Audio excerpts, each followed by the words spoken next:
السلام علیکم ورحمۃ اللہ وبرکاتہ۔ الحمد للہ رب العالمین والصلاة والسلام علی رسولہ الکریم نبینا محمد وعلی آلہ وصحبہ اجمعین۔ آج کا درس جس کا عنوان ہے قضاء و قدر۔ اسلامی بھائیوں،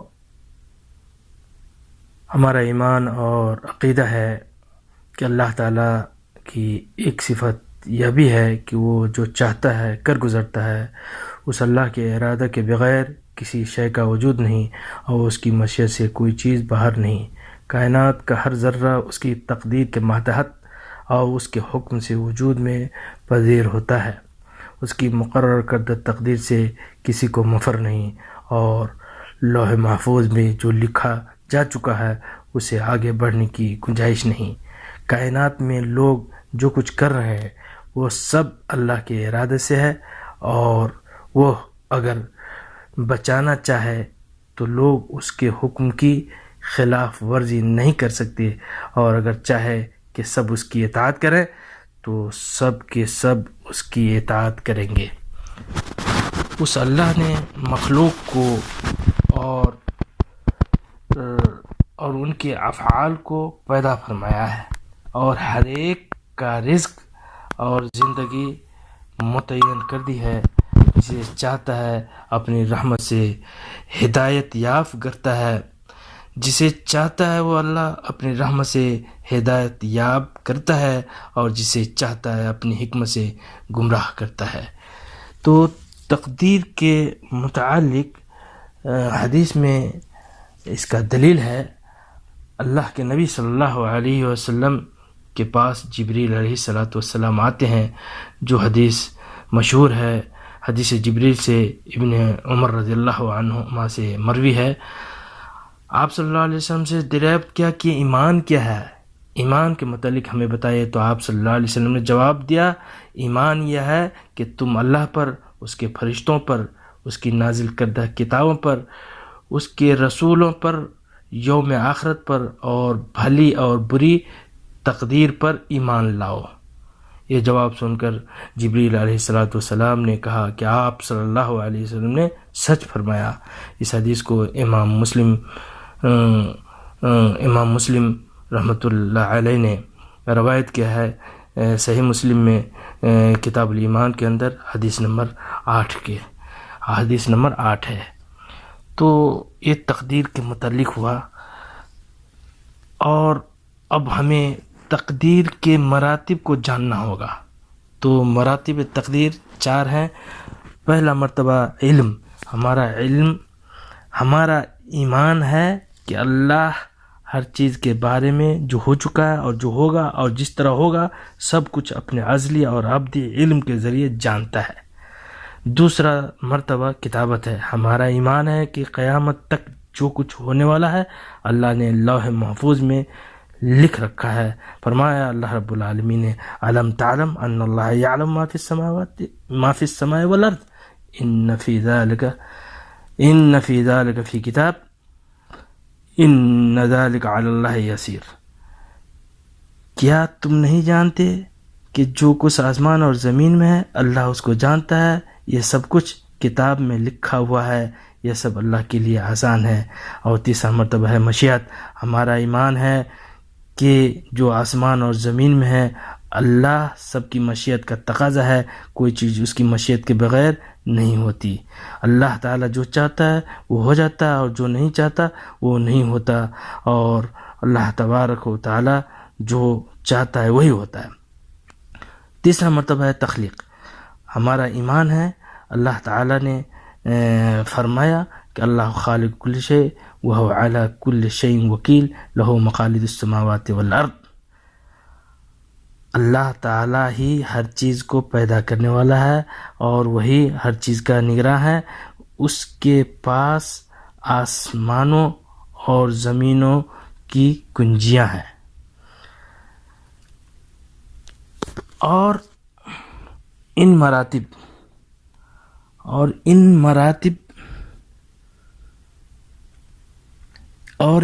مراتب تقدیر میں وہ سب کچھ شامل ہے جو خود ذات باری تعالی، جو خود ذات باری تعالی کی طرف سے ہوتا ہے اور جو بندے کی طرف سے ہوتا ہے، سو بندوں سے جو بھی اقوال و افعال صادر ہوتے ہیں یا جن کاموں کو وہ ترک کر دیتے ہیں، وہ سب کے سب اللہ کے علم میں ہے، اس کے پاس لکھے ہوئے ہیں۔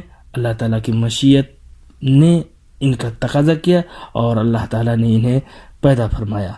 لمن شاء منکم ان یستقیم وما تشاءون الا ان یشاء اللہ رب العالمین، یعنی اس کے لیے جو تم میں سے سیدھی چال چلنا چاہا، اور تم جو کچھ بھی نہیں چاہ سکتے مگر وہی جو اللہ تعالی اللہ رب العالمین چاہے۔ اور دوسری جگہ فرمایا وَلَوْ شَاءَ اللَّهُ مَا اقْتَتَلُوا وَلَكِنَّ اللَّهَ يَفْعَلُ مَا يُرِيدُ، اور اگر اللہ چاہتا تو یہ لوگ باہم جنگ و قتال نہ کرتے، لیکن اللہ جو چاہتا ہے کرتا ہے۔ اور اللہ تعالی فرمایا وَاللَّهُ خَلَقَكُمْ وَمَا تَعْمَلُونَ، حالانکہ تم کو اور جو تم کرتے ہو اس کو اللہ ہی نے پیدا کیا ہے۔ لیکن اسلامی بھائیوں، اس کے ساتھ ساتھ ہمارا یہ بھی ایمان ہے کہ اللہ تعالیٰ نے بندے کو اختیار اور قدرت سے نوازا ہے۔ بندہ جو کرتا ہے اس اختیار اور قدرت کی بنا پر ہی کرتا ہے، اور کئی امور اس بات کی دلیل ہیں کہ بندے کا فعل اور اس کے اختیار اور قدرت سے ظہور پذیر ہوتا ہے۔ اللہ تعالیٰ فرماتا ہے فَاتُوا حَرْثَكُمْ أَنَّىٰ شِئْتُمْ، اپنی کھیتی میں جس طرح چاہو جاؤ۔ دوسری جگہ فرمایا وَلَوْ أَرَادُوا الْخُرُوجَ لَأَعَدُّوا لَهُ عُدَّةً، اور اگر وہ نکلنے کا ارادہ کرتے تو اس کے لیے سامان تیار کرتے۔ یہ پہلی آیت میں اتیان اور دوسری آیت میں اعداد۔ یہ اتیان آنے کو بندے کی مشیت کے ساتھ، اور دوسری آیت میں اعداد تیاری کو اس کے ارادے پر موقوف رکھا ہے۔ تو ہمیں چاہیے اس پر دھیان دیں کہ جو کچھ ہم کرتے ہیں وہ ہمارے ارادے سے ہوتا ہے، صرف یہ نہ کہے کہ اللہ جو چاہتا ہے وہی ہوتا ہے۔ انسان اپنے ارادہ کو قدرت کی بنا پر کرتا ہے اور وہ سب لکھا ہوا ہوتا ہے۔ اور ہم اسی طرح ہمارا یہ بھی ایمان ہے کہ اللہ تعالیٰ نے کسی کام کے کرنے یا کسی کام سے باز رہنے کا جو حکم دیا ہے وہ اس بنیاد پر دیا ہے کہ بندے کے اندر حکم بجا لانے کی طاقت موجود ہے۔ اللہ نے کسی کو معصیت پر یا ترک ایمان پر مجبور نہیں کیا ہے۔ فرمایا اللہ تبارک و تعالیٰ نے لا یکلف اللہ نفسا الا وسعها، اللہ کسی نفس پر اس کی طاقت سے بڑھ کر بوجھ نہیں ڈالتا۔ اور دوسری جگہ فرمایا فاتقوا اللہ ما استطعتم، اللہ سے ڈرو جتنا تم میں طاقت ہے۔ میرے اسلامی بھائیوں، اللہ تبارک و تعالی بہت بڑا رحمان ہے۔ اسی طرح ہمارا عقیدہ ہے کہ گناہگار کو اپنی معصیت پر تقدیر سے حجت پکڑنے کا کوئی حق نہیں، کیونکہ وہ معصیت کا اقدام کرتے ہیں با اختیار ہوتا ہے، وہ اقدام کرتے وقت باختیار ہوتا ہے اور اسے اس کے متعلق کوئی علم نہیں ہوتا۔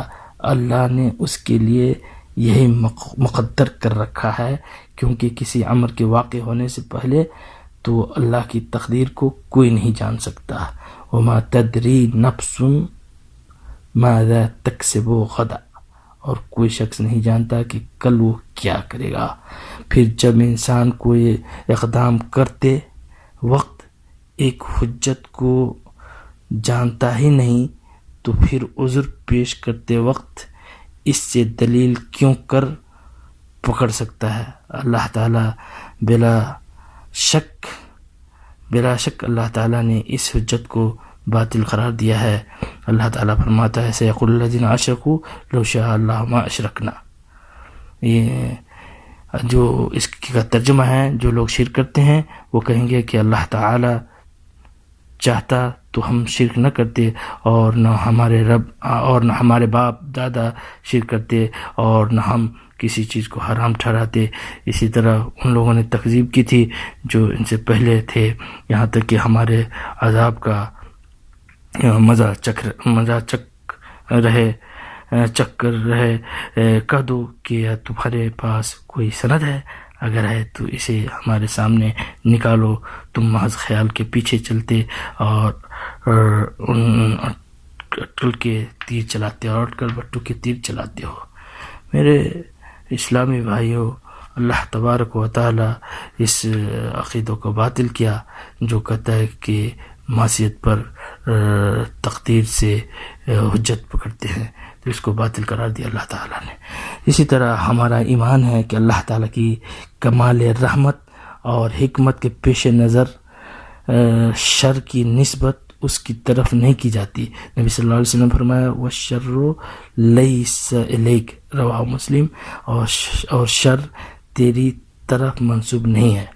فی نفس ہی اللہ کی قضا میں کبھی شر نہیں ہو سکتا، کیونکہ وہ اس کی رحمت و حکمت سے صادر ہوتی ہے، بلکہ اس کے مقتضیات اور نتائج میں شر ہوتا ہے جو بندوں سے صادر ہوتے ہیں. حضرت حسن رضی اللہ تعالیٰ عنہ کو آپ صلی اللہ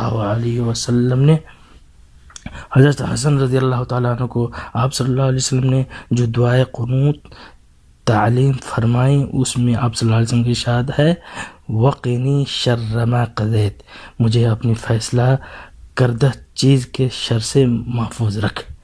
اس میں شر کی اضافت مقتضا یعنی قضا کے نتیجے کی طرف ہے، اور پھر مقتضیات و نتائج میں بھی محض اور خالص شر نہیں ہے، بلکہ وہ بھی ایک اعتبار سے شر ہوتا ہے. تو دوسرے اعتبار سے خیر نیز ایک مقام پر وہ شر نظر آتا ہے تو دوسرے مقام پر وہی خیر محسوس ہوتی ہے. مثلا خشک سالی، بیماری، فقیری اور خوف وغیرہ تمام چیزیں فساد فی الارض ہیں، لیکن دوسرے مقام اور نقطۂ نظر سے یہی چیزیں خیر و بھلائی ہے. ارشاد باری تعالی ہے ظہر الفساد فی البر والبحر بما کسبت ایدی الناس لیذیقہم بعد الذی عملوا لعلہم یرجعون. خشکی اور تری میں لوگوں کے اعمال کے سبب فساد پھیل گیا ہے تاکہ اللہ ان کو ان کے بعض اعمال کا مزہ چکھائے، عجب نہیں وہ باز آ جائیں. میرے انسان بھائی، میرے اسلام بھائیوں، یہ تھے بعض مسائل عقیدہ کے متعلق، اور وہ ہے تقدیر سے. تو اللہ تبارک و تعالی ہم مسلمانوں کو صحیح عقیدہ پر قائم رکھے، اور صحیح عقیدہ پر اور قضا و ہمارا قدر صحیح ہو. اللہ تبارک و تعالی ہمارے گناہوں کو بخش دے، اور اللہ تبارک و تعالی ہمارے قضا و قدر جو صحیح سلامت ہو، اللہ تعالی صحیح عقیدہ پر ثابت اور قائم رکھے. وباللہ توفیق، وصلی اللہ علی نبینا محمد.